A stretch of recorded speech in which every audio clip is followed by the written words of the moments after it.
अथ त्रयोदशोऽध्यायः। श्रीभगवानुवाच इदं शरीरं कौन्तेय क्षेत्रमित्यभिधीयते एतद्यो वेत्ति तं प्राहुः क्षेत्रज्ञ इति तद्विदः। The Supreme Personality of Godhead said, "This body, O son of Kunti, is called the field, and one who knows this body is called the knower of the field."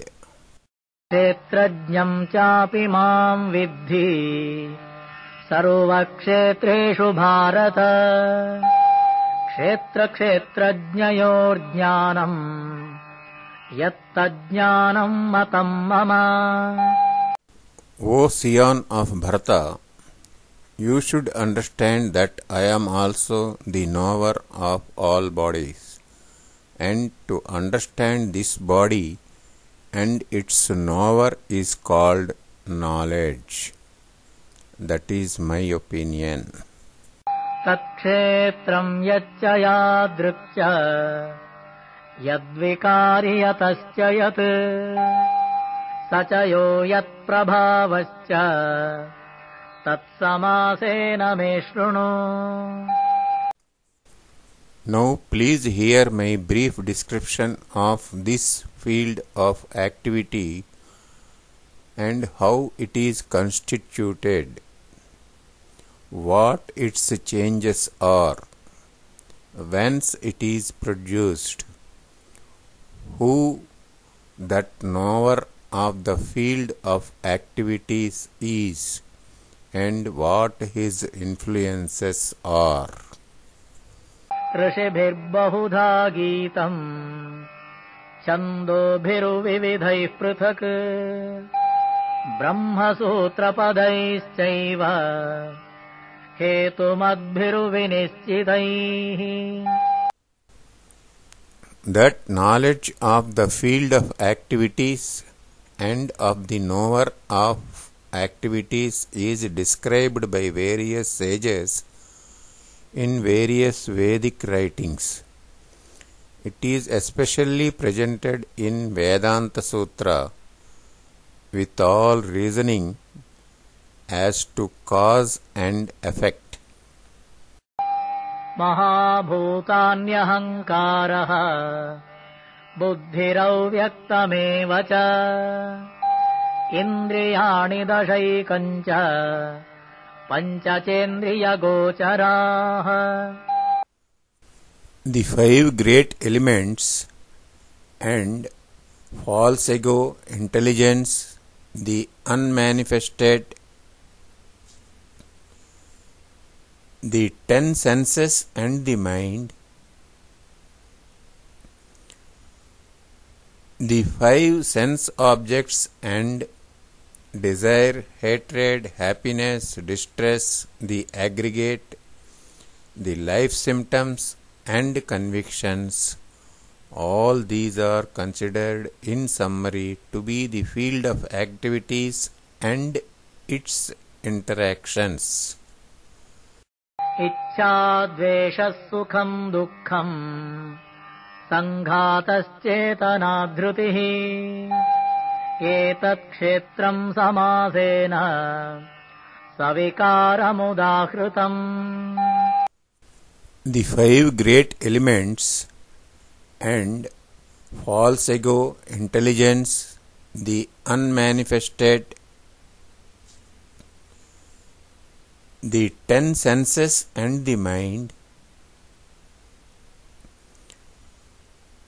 the 5 sense objects and desire, hatred, happiness, distress, the aggregate, the life symptoms and convictions, all these are considered in summary to be the field of activities and its interactions.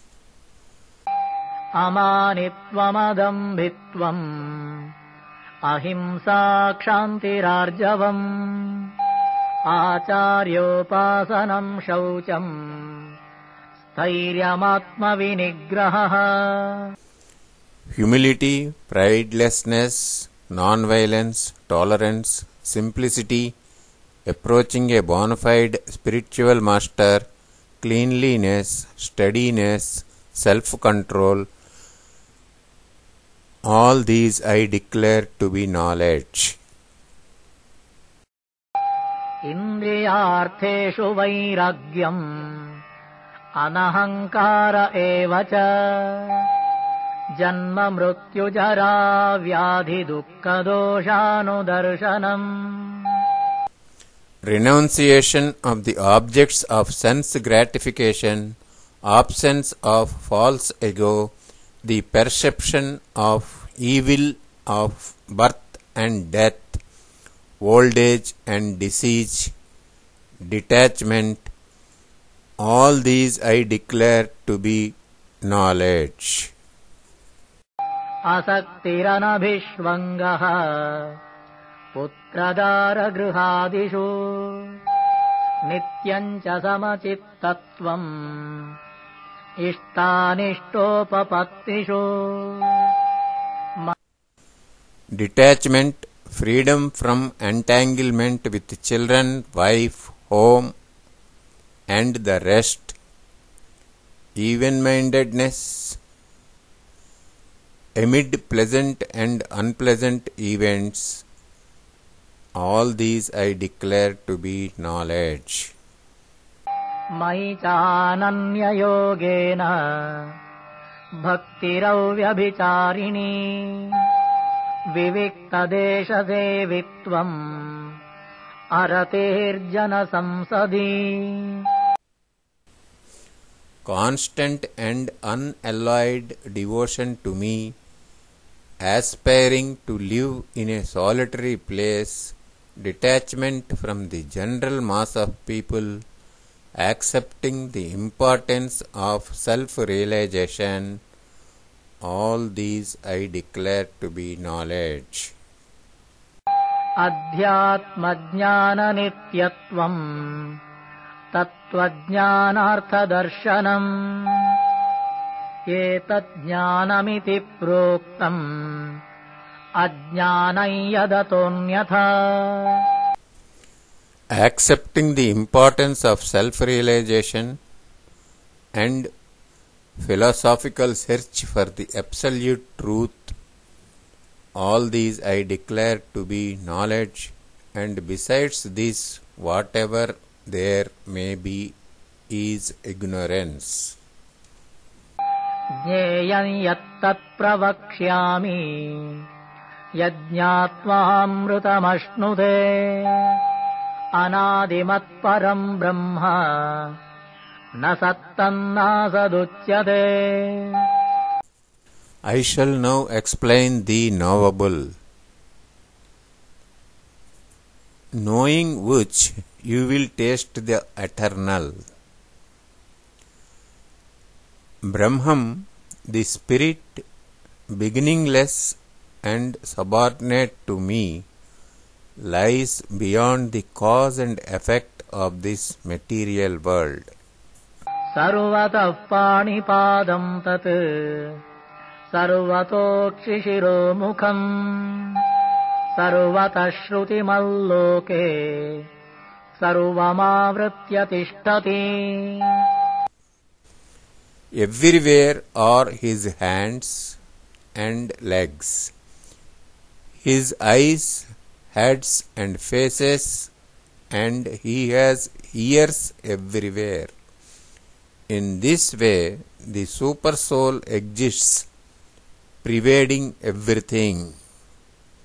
सर्वेन्द्रियगुणाभासम् सर्वेन्द्रियविवर्जितम् असक्तम् सर्वभृच्चैव निर्गुणम् गुणभोक्तृ च The super soul is the original source of all senses, yet he is without senses. He is unattached although he is the maintainer of all living beings. He transcends the modes of nature, and at the same time he is the master of all the modes of material nature. बहिरन्तश्च भूतानाम् अचरं चरमेव च सूक्ष्मत्वात् तदविज्ञेयम् दूरस्थं चान्तिके च तत्. The Supreme Truth exists outside and inside of all living beings, the moving and the non-moving, because he is subtle, that is, cannot be detected or grasped.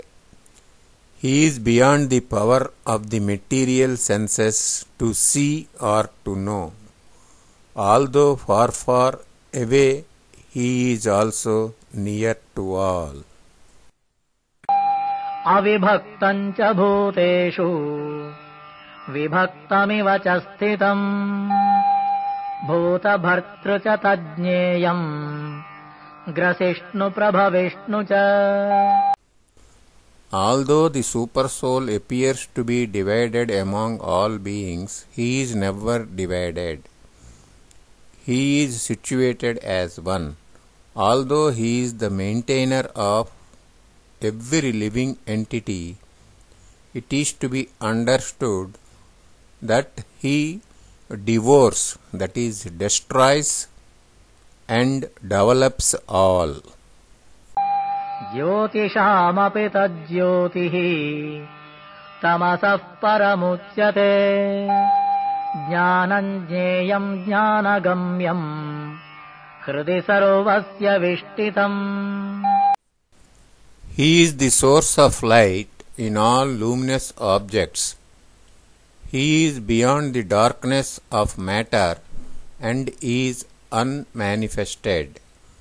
He is knowledge. He is the object of knowledge, and he is the goal of knowledge. He is situated in everyone's heart.